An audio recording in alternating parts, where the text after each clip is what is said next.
as you can see, there was quite a lot of damage that we took from this rollover. Now, once we were able to get it back into the garage, we were contacting our insurance company and trying to find out from them what was covered and what wasn't.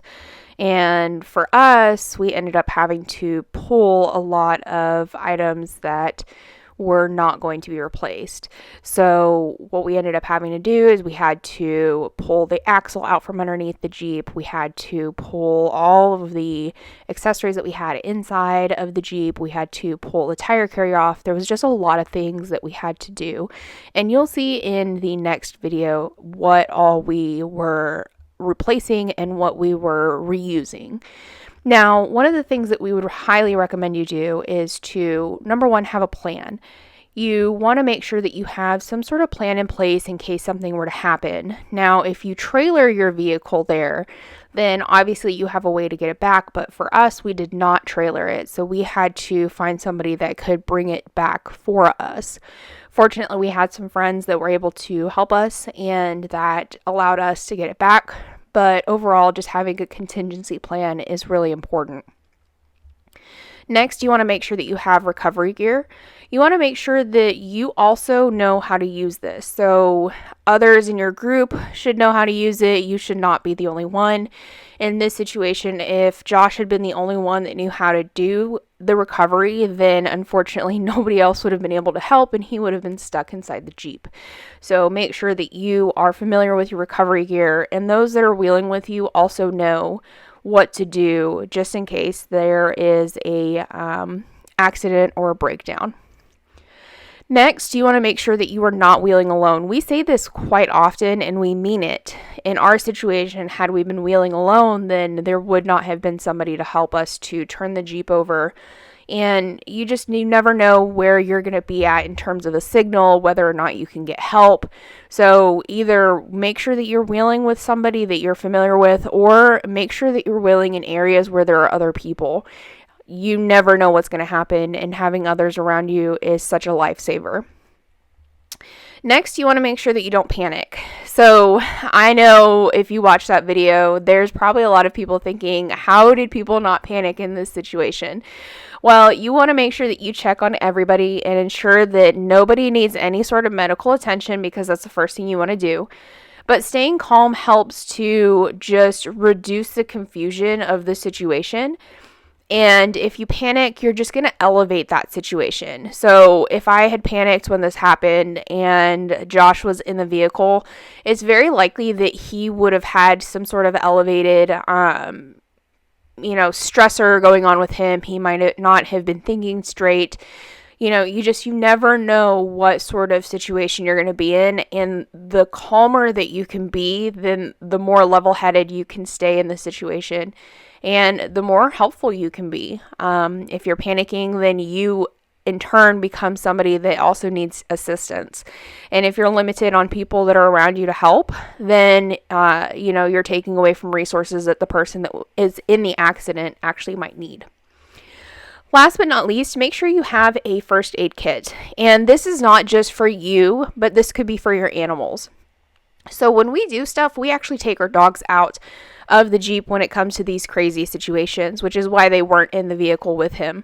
But if something were to happen and you were in there with your animal, then you want to make sure that you have all of the resources that you need in case somebody gets cut or a pet gets injured.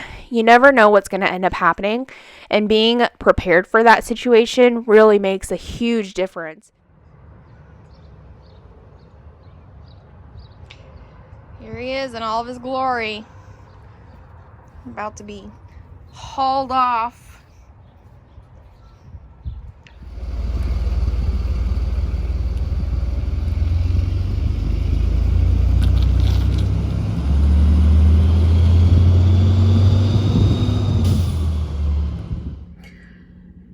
Okay, so one of the things that we did not anticipate was that we were going to have to come and see our Jeep one more time. And the reason why is because the insurance company will not pay for a certain number of items. So we are here to get those back, see if they are reusable, and if we can salvage anything that was pulled off of the Jeep that we originally thought was going to get covered. So if you are still trying to figure out like what would be the best way to approach this, or if there's a better way of doing this, then for sure I would say try and get as much of the items off as you can.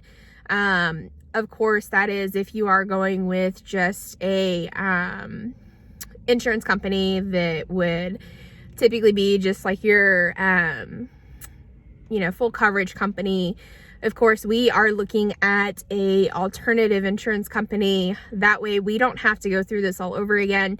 Lightbright did a phenomenal job of putting out some information on this, and we are actually going to be following with that and ensuring that we find a better way to go about making sure that we are better covered, because we don't want to go through this again, especially considering the fact that this is a big deal for us. This is something that we typically are doing on a regular basis, and I know a lot of you are doing this as well.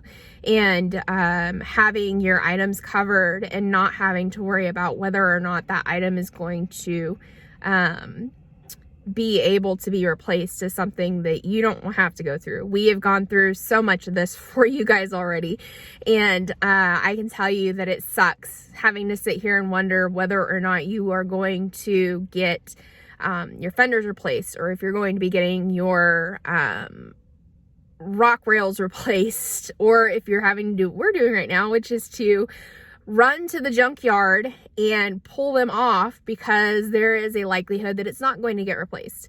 And so we're pulling them off. We're going to see whether or not we can reuse them, or if they're worth anything. It's better for us to have them sit in the garage and for us to know that we attempted to have those items and check them out first, than to wonder whether or not we should have pulled them off.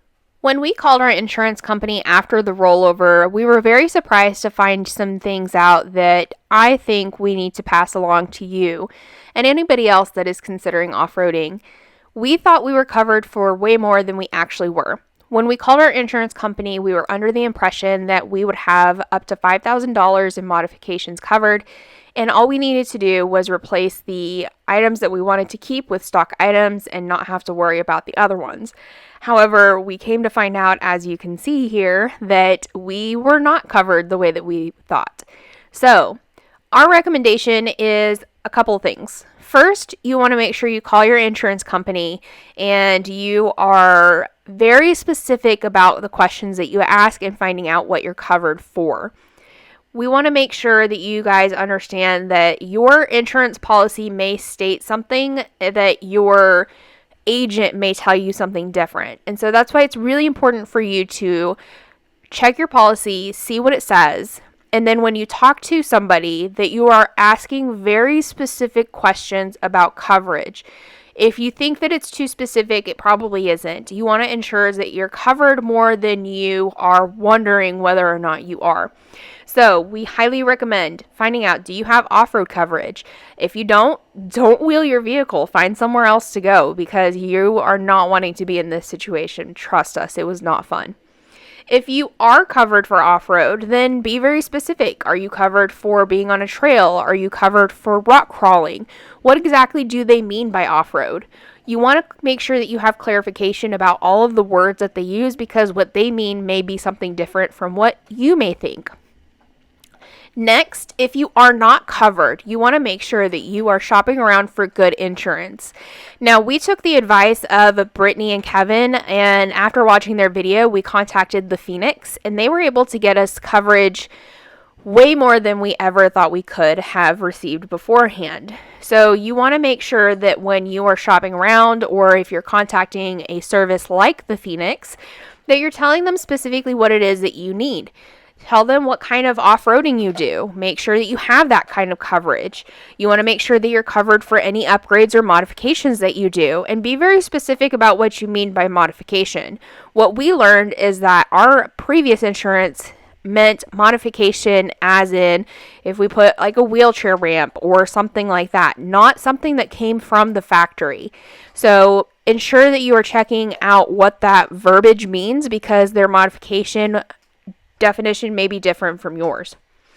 You also want to make sure that you're both on the same page. So be very clear about what you want covered. Be very clear about what they cover.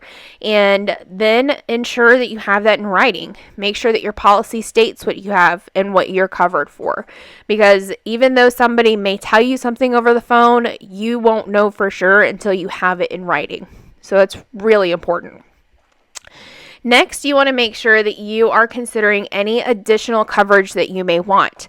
So for our policy, we didn't know that we might need this, but because we do off-roading and we have other people in the vehicle with us at times that we may not expect it, we wanted to make sure that they were covered as well. So make sure your insurance coverage is for either the person driving it, for the passenger that you have, just like clarify in general who's covered while in the vehicle. One of the things that we decided to do was to go with an umbrella policy. So what this means for us is that we are covered for everything that our insurance covers, and then anything that our insurance doesn't cover, we have additional coverage. So for example, if we reach our maximum on medical expenses, then the umbrella policy will cover us for anything over that. And it's just more peace of mind that we wanted to have when we go off-roading and for anything in the future that we may consider. This was not an experience that I wish on anybody else. It was something that was truly eye-opening and really very telling of how underprepared we were for this situation. Without knowing 100% what your coverage is, or knowing whether or not you're going to have to worry about finding new parts, or if you're going to have to worry about if you are replacing new things, or if you have to keep the old stuff. All of this is stuff that you don't want to have to deal with on top of a totaled vehicle, which is what we had to deal with ourselves. We hope that through this experience, you've learned a lot of things that we did not know and we were underprepared for. And we hope that it helps to transition your off-roading experiences more smoothly and allows you to feel more confident, not only in your abilities, but also the abilities of those that are protecting you and covering you in the future for anything that might possibly happen. Well, as you can see, Mjolnir is pretty much busted. Last time that we are going to see Mjolnir.